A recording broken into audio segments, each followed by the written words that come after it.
Yo, what's up, everybody? How's it going? It is Wednesday, October 29th.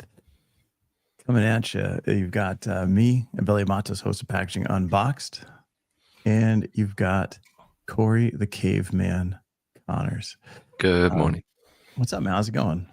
Life is good, man. Things are settling in here over at Atlantic Packaging. Yeah? Loving my new role. It's exciting. Well, it's good, man. And what's your new role? Well, I am the host of the Sustainable Packaging Podcast, and Mhm. I'm in sales and marketing here at Atlantic. Okay, awesome. And then we don't have Adam, the pale man Peak with us today, but he's tanning, I believe. He's his car. Live from Studio 3, this is Packaging Today with Abelio Matos, Adam Peak, and Corey Connors. that was an old intro. We haven't done that one in a while. That's a good one. Yeah. Good Adam's memories. not with us today. He's whining. He said he was tired or something. I don't know. Something about his car blew up. Whatever.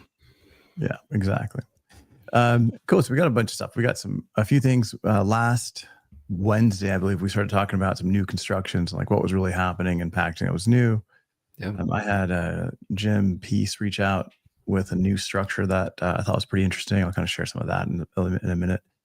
But other than some of these new, I hate to say other than these new things, what else is new? But like, yeah, we're kind of in the middle of show season, I think, for packaging shows. Mhm. There seems to be more every year, dozens all over the world, which is great, all with different focuses. So I'm excited. A couple events in the next few weeks, Coast Summit in California, and then the Sustainable Packaging Summit in Amsterdam or Utrecht this year. Yeah.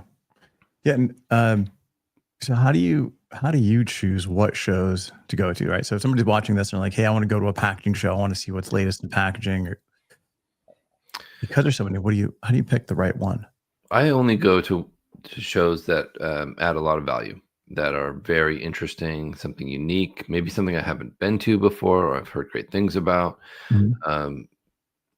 So you and I get invited to quite a few shows, and if we went to every show we were invited to, we would never get any of our job done, which is not good. But it's also very valuable to attend these shows because you build connections with people that you can work with, and new suppliers, new customers, new relationships that are valuable. So I spent a few years investigating this issue and went to dozens of shows. One year, I think I did 28 shows and or events, and realized about a third of them were great, and then the rest were good, but maybe not worth the value or the time to go to. Okay. Yeah, I mean, I'd love if you're watching and you go to packaging shows, I'd love to know what packaging shows you go to, in case there's one that we haven't seen. So, I was at London Packaging Week. We've talked about that a bit. I'll be heading to Luxpack in Paris, and then there's a one in like Packaging Premiere in Milan. There's a bunch that happen. I know you're going to a couple. Yep. But there's almost like these lanes in shows, right? There's some that are focused on design. There's some that are and it should be, but there's some that are focused on cosmetics, some on fashion, some on just sustainability, and then some on like manufacturing, right? And you have to pick what makes the most sense for you and what you do, because not all shows are the same, and they don't all add the same value to whatever it is that your position is. Yeah. And you and I have a unique career path where we are kind of influencers in the industry, and people reach out to us and want us to promote their products or work with them to sell whatever they're producing, things like that. So we have kind of a unique look at things. But I think you're exactly right. If you make packaging machinery, then you probably don't want to go to Paris Packaging Week. unless it's specific to what the high end foods, the high end drinks, that kind of market. If you're satisfying that market, maybe valuable brands, things like that, then yeah, that would make sense. But if you're making stretch wrap machines, that's probably not your spot. But Pack Expo, yeah, that's exactly where you want to have that. You want to bring the machine with you and show it off, and you'll get lots of attention and lots of business from that. So you're exactly right. You have to choose your path. So just taking a look at a couple comments. We've got a few here. We've got one here. How can we go sustainable packaging for LP packaging? Do you know what LP packaging is, Corey? I don't. All right. So if we're just talking about just in general, how can we go sustainable packaging, right? And this is from Gurgit Production. It really depends, right? When I get this question a lot, I'm sure you get this a lot. Like, how do I make my packaging more sustainable? Mm-hmm. That's a blanket question, and I think it always goes back to for me. You tell me what you think. For me, it's always, well, what does sustainability mean to you and your brand? Yeah. And where are you today? What's your primer? How are you? Where are we starting? Are you using styrofoam? Are you, what's the example of what you're using right now? Would a 10% reduction in size be possible for the packaging that you're using? Things like that. There are different ways of looking at it. Sometimes just using less materials, sometimes using different materials. But this gets us way into the weeds of the questions that we ask people that come to us with those kinds of questions. Yeah, I mean, you want to start like, what does it mean, and kind of go down the list. Is it material? Is it downside? Like, there's so many different avenues that you can take to make packaging more sustainable. But again, you have to have a goal. What's that North Star, and then how do you get there? Because it's not the same for every company. Richard's asking, hey, what's up, Richard? Hey, Richard. Is it worth attending all of those shows? I think the answer for me was yes. I wouldn't do that every year, of course, because I really love being with my family. Yeah, does you have family? I'd like to stay married. Thankfully, I have a very understanding wife and understanding kids, but it was very straining on that family dynamic for that year. But I think it was a necessary kind of jump in with both feet ideas. But I wouldn't do that again. And but I do have a lot of people that come to me and ask me which shows were my favorite, and so I can only answer that from my perspective. Which ones were the most valuable for me and for building relationships in my network. Yeah, I would agree. It's a lot, traveling and attending these shows. I mean, these shows can be multiple days. You're in a new city, and it's not like you're traveling and seeing the sites. You're going and you're working, right. 8 hours. You're there. You're meeting people. You're meeting a lot of new people. You're walking the floor. You're looking at it's like a sensory overload. Sometimes, like, you leave there sometimes and you're like, I don't even know what I just saw. Like, it takes me a couple of days for it to filter through. Yeah. And the things that stick with you are the ones that are important. But no, I do agree, Richard, with being in person is really important. Getting to meet people, and I don't know. I tend to go and look at competitors, meet competitors, just try to kind of break down that wall of we compete, and more, hey, we're kind of on the same team. What issues are you having? Here's what I'm having. And then you talk to brands and potential clients, and you kind of hear what they're dealing with, or maybe what they've seen at the show that's interesting to them. That's always the question that I'd love to ask them is, hey, what have you seen here? Like, what's the one thing that stuck out? Because maybe I haven't seen everything. Right. Or like, hey, I haven't had a chance to walk the floor. What are you seeing that's great? What should I go see? And then from hearing what they tell you that's important to them, or something that stuck out to them, you can start discovering, like, what are some of the things that they're looking for? Yeah. Right? That's something I can offer. Or maybe that's something I can't offer, but I know somebody that can. And then all of a sudden you're more valuable as an asset and as a partner to everyone that you work with. And I think that's where you want to get to, right? Is becoming the connector like we are, and being able to say, okay, brand X, you want to do this. Mhm. I know that these people do that. That's not me, but here's a connection or two that I think can help you. Yeah. So definitely, if you see a packaging show showing up anywhere near you, like make the time, go check it out, and then reach out to us. Maybe we're at the show. We'd love to see you. Kind of just skipping through here. We've got just a comment here. Now in India, they started to use Tetra Pak, but the machinery is not quite available in India. Question for you guys in the audience: how do you feel about Tetra Pak? Is Tetra Pak a sustainable solution for you, or is Tetra Pak maybe a less sustainable solution for you? I know what I think, but I'd love to hear what you guys think. I think it's very valuable especially in places like India, where you need shelf stable for long periods of time. Mhm. And they don't have the refrigeration techniques with the trucks and in the stores as much available. So I think that's where that shelf stable packaging comes in, and it's very valuable and necessary. And from a recycling standpoint, they are approved. They are on the recyclable list. They've got all of that. So there is a lot of positive there. But do they recycle? Right. Do people recycle those? No. Are they actually being recycled? Right. Because you can be on a recycling material list. Yeah. You've got to hit certain specifications in order to be processed and separating requirements. Totally. I don't know that that's Tetra Pak. Yeah. Yeah. I don't know that it's widely available. So is a lot of that stuff going to landfill? Mm-hmm. Maybe. I can't say one way or another, but yeah. And I think the question is, if those products, especially milk and things like that need to be refrigerated, if they're not in Tetra Pak packaging, if they weren't in Tetra Pak, would there be more waste and spoilage? So there's lots of ways to look at those things. Mm-hmm. But I think you and I totally agree that, we need to look at the whole life cycle of the product.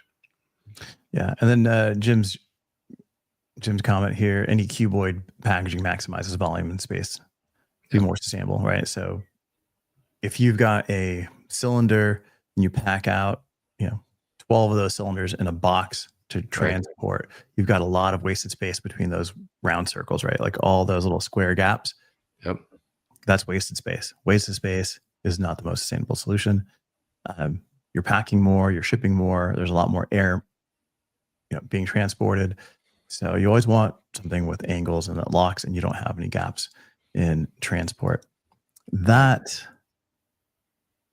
is a great segue to this new. Thanks, Jim. Yeah, thank you. This is kind of cool. Let me see. I'll pull this image up here. Oh, this would be a good question to get to after this from Chris Olson. Yeah, let's see if I can share this. I'm not sure if I can. I have some issues with Carrie saying she didn't know Tetra Paks could be recycled. Yeah.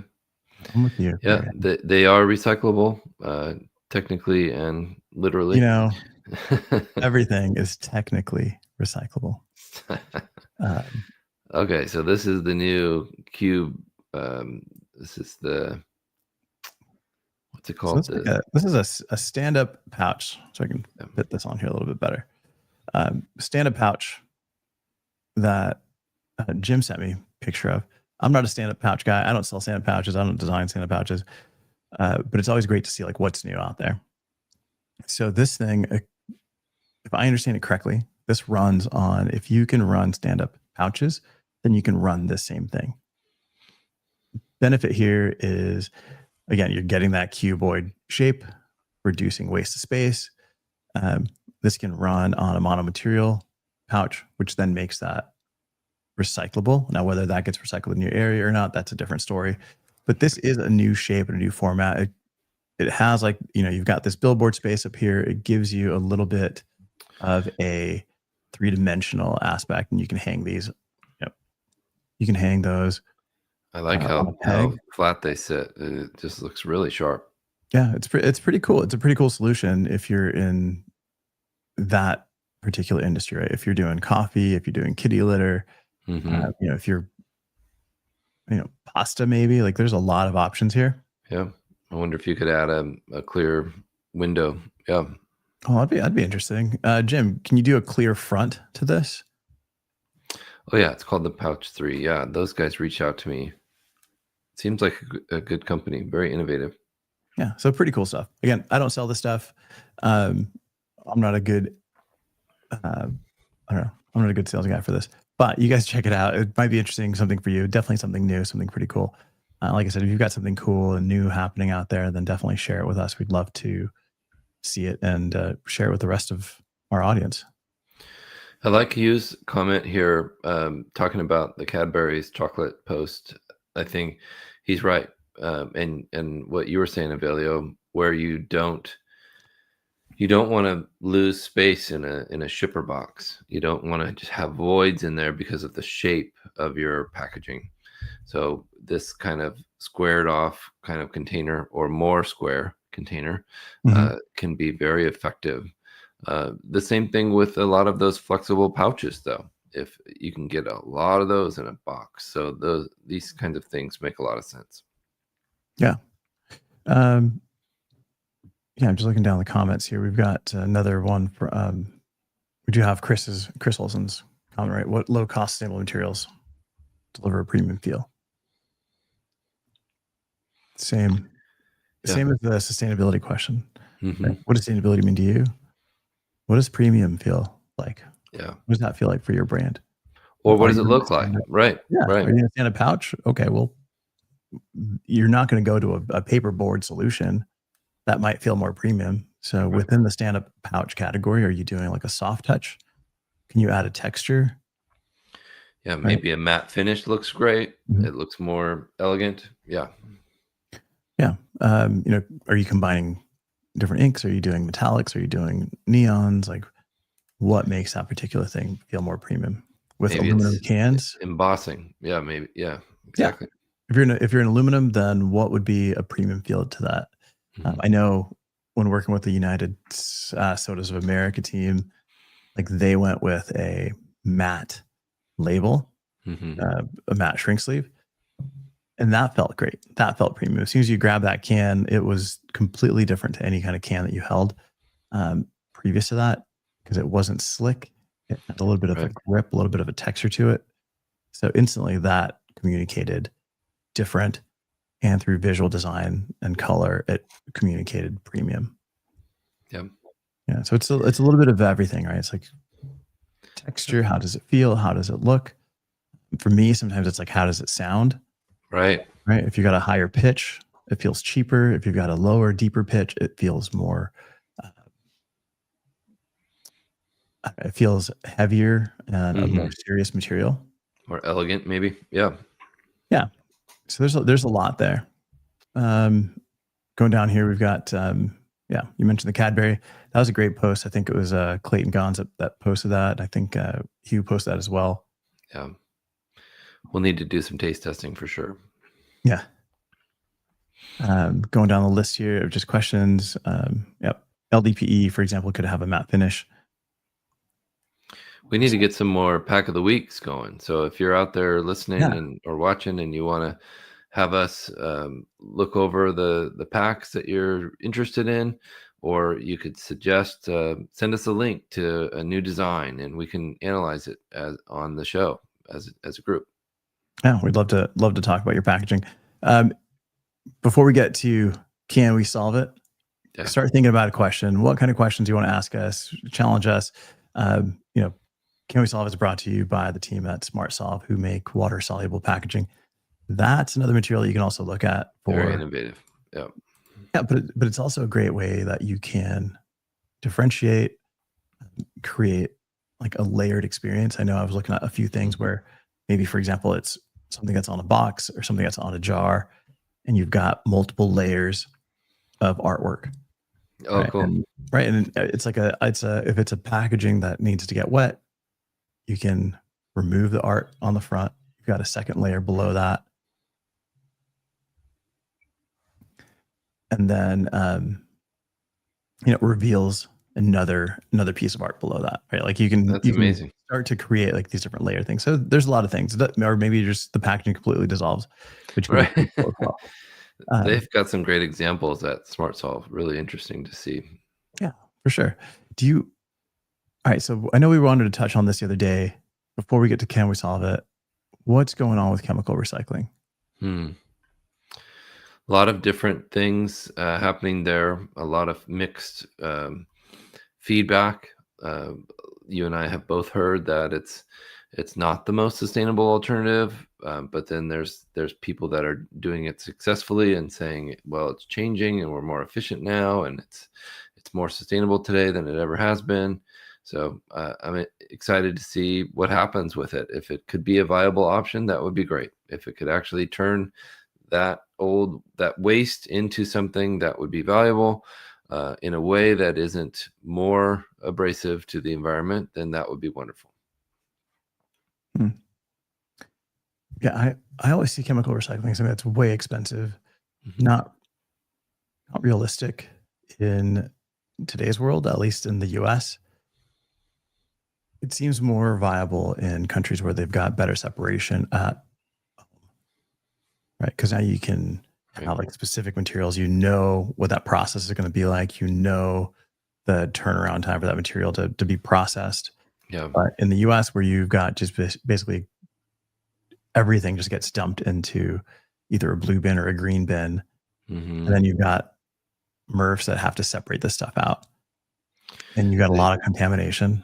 They struggle with flexible films. It's not easy. The equipment they have isn't perfect yet and won't be for years. But there are some things happening, like with Google's X project and things like that, that are making it so that those MRFs can sort by the material down to the polymer, which is incredible, in line. Yeah. Yeah, and Jerome, the answer to your question, is this recorded? Yeah, you can definitely catch us on YouTube or here on LinkedIn, and keep commenting, asking questions, and you can connect with everybody that's in the comments as well. Yeah, thank you. All right, man. So let's get to Can.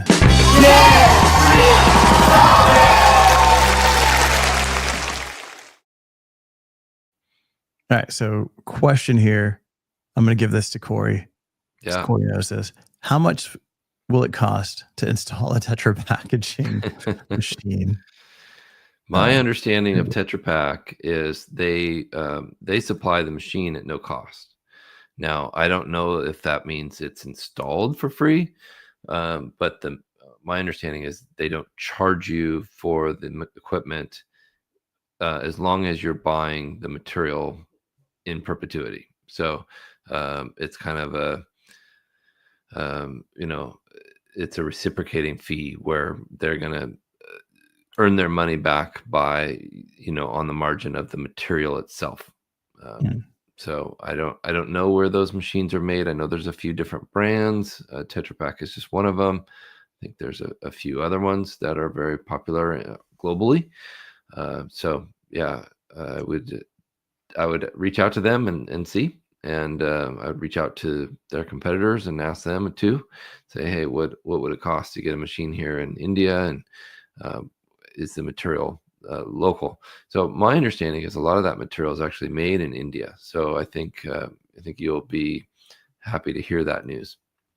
Okay, that's interesting. Yeah. I didn't realize it was like the printer razor model where you get the machine for free and then you got to pay on the material. That's my understanding of the customers that I've spoken to about it, including some local people here in Oregon. Okay, that's cool. I didn't realize that. I'm not a huge Tetra Pak fan from a sustainability side, but I do get it from a food protection, right, and food quality side. Then I just see a comment here from Jim saying EPR is going to change recycling, going to transform it. I don't know. We'll see. Yeah, that's certainly the intention. I agree, Jim. I hope you're right. I hope it happens. We need to collect these funds and do good things with them, and not waste them. Hugh's got a peeve of the week here. Oh yeah, we before we get to the peeve of the week, got Michael Gardner joining us. Sounds like flexible plate washout machines. Company makes money selling the materials, which again is that razor printer model. We'll get this last comment here, then we got to wrap it up. Peeve of the week: Planet Fitness generates a silly amount of paper towel waste. They only have one waste bin. Everything goes in there: paper, bottles, cans, garbage. Such a simple move, Hugh. I agree totally. Paper towels drive me crazy. You should have a bin in the bathroom that is for the paper towels, and that those towels can be easily composted or Can't they just probably have, like, one recycled. towel? Like They can, or one towel that everybody uses. yeah, like the old days. Remember the towel that would That you would go around in circles. Come on, Hugh. Bring in one towel. You can share it with everybody. Or those blower things. No Reduce, waste there. Reuse the same towel. All right, guys. Thanks so much for joining us. Let us know if you have any questions. Throw them in the comments. Check us out. I just did a podcast with Terry Campbell, who shut down his studio of 30 years because of AI. I don't know. That was crazy. I know Amazon's just released a bunch of people because of AI. I think AI is changing the world and what we're doing. I haven't seen it quite impact packaging just yet. And then Corey, do you have anybody coming on your podcast? Yeah, very excited to have Senator Heidi Campbell on, Dave Ford, Jennifer Patrick from Patagonia. I've got a really great list. Mikey Pasciuto from Scrap. So excited for some of these guests coming up. That's great. All right, guys. We'll see you next week. We'll see you Monday. Yeah, Monday and Wednesday.